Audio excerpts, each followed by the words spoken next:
Sunday vlog, 181, 20th of April 2025. Mini graduation.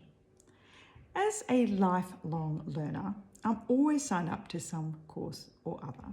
And last week, I formally graduated from a pilot one-year course for people like me who've been a consumer representative for some time, called CREST, Consumer Representative Education Support and Training.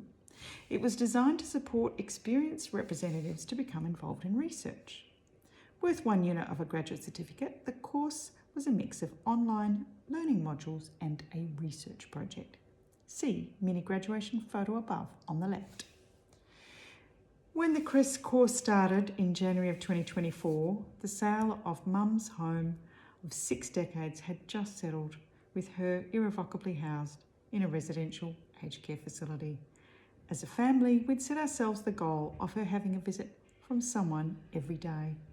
And in almost a year, there was only one day we missed. See photo above on the right. I decided to do my CREST assignment on resident and families as lived experience representatives in aged care facilities. I'd even been along to a meeting at Mum's facility about food, but was quite disappointed once I got there, as there was no actual sampling. We were just talking about food and what menus people wanted. 8 months into the course, in August 2024, Mum died after breaking her hip. Since walking behind her coffin out of the facility, sobbing and carrying the protea the funeral company had given me, I haven't been back inside a residential aged care facility.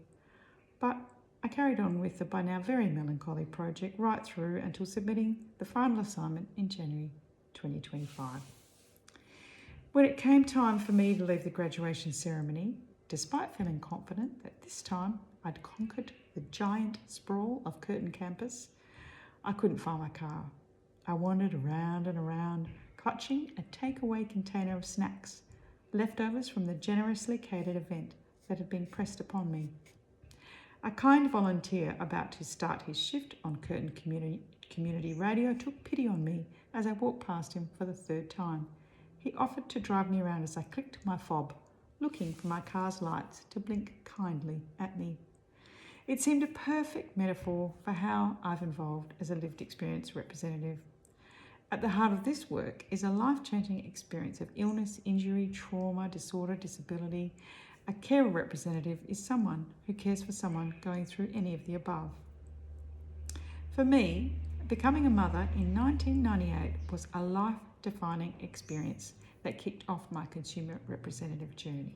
Nothing bad happened. I just wanted to access the evidence-based model of midwifery-led care in a family birthing centre with access to a birthing pool.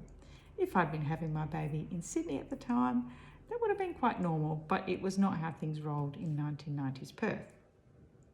When my daughter was 3, another life-defining event of surviving a home invasion saw me pivot to victim support advocacy. The frustrations inherent in this work meant I drifted back to health advocacy, back to maternity care and women's health, and over time to a systemic advocacy role that spanned every conceivable area of health.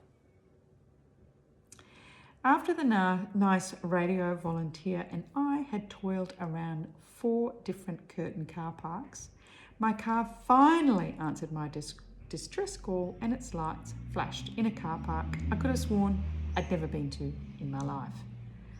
I thanked the volunteer profusely, tried to offer him snacks as a thank you, which he declined. I walked to my car with as much dignity as I could muster, carer and consumer representative graduate, and someone who should always catch an Uber to Curtin.